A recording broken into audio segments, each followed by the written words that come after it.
Sir నమస్కారం sir. నమస్కారం. ఇప్పుడు స్పీకర్గా అయ్యన్న పాత్రుడు ఎన్నికయ్యారండి. నిన్న ఆయన జగన్మోహన్ రెడ్డి గారు ప్రమాణ స్వీకారానికి 5 నిమిషాల ముందు వచ్చారటండి. ఆయన ఎమ్మెల్యేగా ప్రమాణ స్వీకారం చేసి ఇవన్నీ వెళ్ళిపోయారటండి. ఇవాళ కూడా అసలు రాలేదండి. మొత్తం ఎమ్మెల్యేలందరూ అంటే ఒక స్పీకర్గా ఉన్నప్పుడు రావాలి కదా సార్. అది చంద్రబాబు నాయుడు గారు అనిగో గారు ఇచ్చారు. కేంద్రంలో కూడా ఒకసారి ఇప్పుడు సోనియా గాంధీ గారికి ప్రతిపక్ష హోదా లేదు. ఇంతకుముందు 2 సంవత్సరాలు 2014-19లో కూడా 2 సార్లు ప్రతిపక్ష హోదా లేదు. ప్రతిపక్ష హోదా అంటే మొత్తం పార్లమెంట్ సభ్యులు 542 మందిలో 55 మంది సభ్యులు ఉంటే ప్రతిపక్ష హోదా గుర్తింపు పొందింది. తెలుగుదేశం పార్టీ కూడా ప్రతిపక్ష హోదా లేదు పార్లమెంట్లో. కానీ ఈ దేశ చరిత్రలో 5 సంవత్సరాలు ఒక ప్రాంతీయ పార్టీ ప్రధాన ప్రతిపక్షంగా పనిచేసింది, హోదా లేకపోయినా, కేబినెట్ హోదా లేకపోయినా. అట్లాంటిది వాళ్ళు పెద్ద మనసుతోనే కొన్ని చోట్ల ఇస్తారు. అలాగే చంద్రబాబు నాయుడు గారు కూడా కక్షాదింపు దాంట్లో చూపించాల. అందరికన్నా ఒక ఎమ్మెల్యే అపోజిషన్ కాదు కానీ గ్రూపులు ఉంటాయి. 5 మంది ఎమ్మెల్యేలు పెద్ద ఉన్న వాళ్ళకి ఒక గ్రూప్ ఇటుకించి వాళ్ళకి ముందు టేబుల్ కేటాయిస్తారు అనుకోండి. ఒక ఎమ్మెల్యే గుర్తింపు పొందిన రాజకీయ పక్షం 39.4% దాదాపుగా వచ్చిన పార్టీ అధ్యక్షుడు ఖచ్చితంగా చంద్రబాబు గారు కావాలనుకుంటే ఏదైనా చేసుకోవచ్చు. ఆయన ఏం చెప్తే స్పీకర్ గారు అదే కదండి, ప్రోటైమ్ స్పీకర్ గారన్న. ఆఖరికి ఆయన గౌరవంగా వ్యవహరించారు. జగన్మోహన్ రెడ్డి గారు వచ్చారు, కొంచెం ఆలస్యంగా ఎప్పుడు పిలుస్తారని చూశారు. మళ్ళీ తర్వాత మంత్రుల తర్వాత అంటే ప్రతిపక్ష ముఖ్యమంత్రి, డిప్యూటీ ముఖ్యమంత్రి తర్వాత ఇవ్వాలనుకున్నట్టున్నారు, ఇవ్వలేదు. మంత్రుల తర్వాత ఆయన రాలేదని చెప్పి మళ్ళీ ఒకళ్ళ ప్రమాణ స్వీకారం చేసింది, అది ఇచ్చినట్టు ఉంది. అది పెద్ద విషయం కాదనుకుంటున్నాను. గౌరవం లేదని సాక్షిలో రైటం అయితే అందరూ హుందాగా, చంద్రబాబు నాయుడు గారు ఇనిషియల్గా హుందాగా వ్యవహరించారు. ఈయన కూడా ముందు వచ్చి కూర్చోవాల్సింది. కారును కూడా లోపల అలౌ చేశారంట ఒకసారి. మరీ వృద్ధులైతే వేరే సంగతి అండి, నడవలేని పక్షంలో. చంద్రబాబు నాయుడు గారు గౌరవంగా వ్యవహరించారు. కానీ ఆయన అందరికీ అసెంబ్లీలో ప్రమాణ స్వీకారానికి నమస్కారం వెళ్తుంటే 2 విషయాలు చంద్రబాబు నాయుడు గారు హేళన చేద్దన్నారు.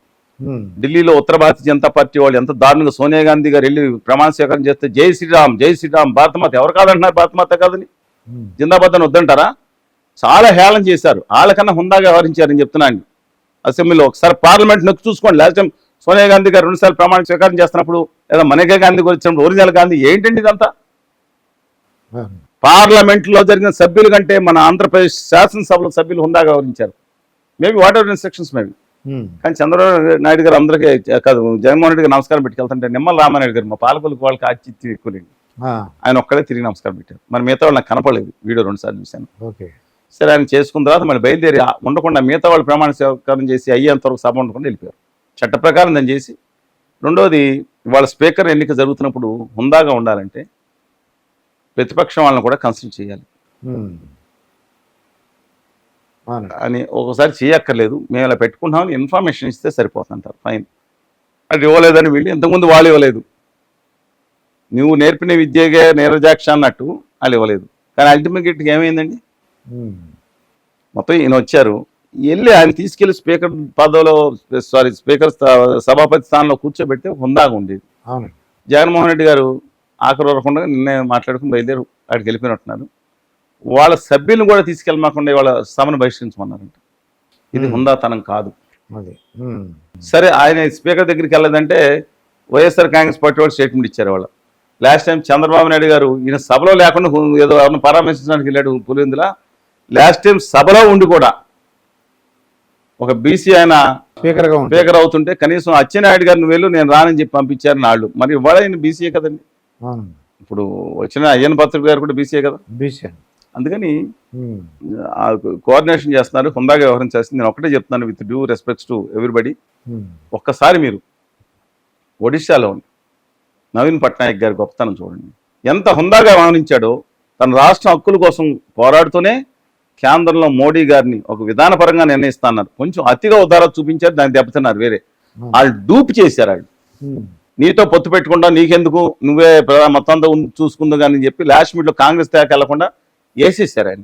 కాంగ్రెస్ వెళ్తే ఇద్దరు కలిపి 120 స్థానాలు వచ్చి అద్భుతంగా విజయం సాధించారు. నేను లెక్కలో పర్సంటేజ్ ఇస్తాను మీకు కావాలంటే. అంత చాలా గొప్ప మనిషి, హుందాతనం కలిగిన వ్యక్తి. మోడీ గారు చాలా అసహ్యంగా బిహేవ్ చేశారు. అదానీ గారు మోడీ గారు మన దేశ అనఫిషియల్ ప్రధానమంత్రి అదానీ గారిని చెప్తారు చాలా మంది, కింద చాలా మంది మనుషులు పెట్టుకుంటారు. ఎంత అంటే ఇక్కడ మీ ఒడిస్తా తాళం ఈయన దగ్గర పాండ్యన్ కీగా ఉన్నాడని రాజీనామా చేసి వచ్చాడు కానీ స్పెషల్ సెక్రటరీ. వాళ్ళు తమిళనాడుకి వెళ్ళిపోద్ది మీ తాళం తిప్పడానికి ఒక ద్వేషం ప్రబోధించినా సరే ఉమ్, ప్రమాణ స్వీకారానికి వెళ్ళి ఒక ప్రతిపక్ష నేత ఉమ్, అని కూడా 60 సీట్లు ప్రతిపక్ష నేత వెళ్ళి హాజరై అసెంబ్లీలో మొదటి లోపల వచ్చి నువ్వే కదా నా మీద విజయం సాధించింది, ఉమ్, మంచిది, మంచి ముఖ్యమంత్రిగా ఉంటాను అతను వెళ్ళి కలుపులేడు. ఉందాతనం అండి.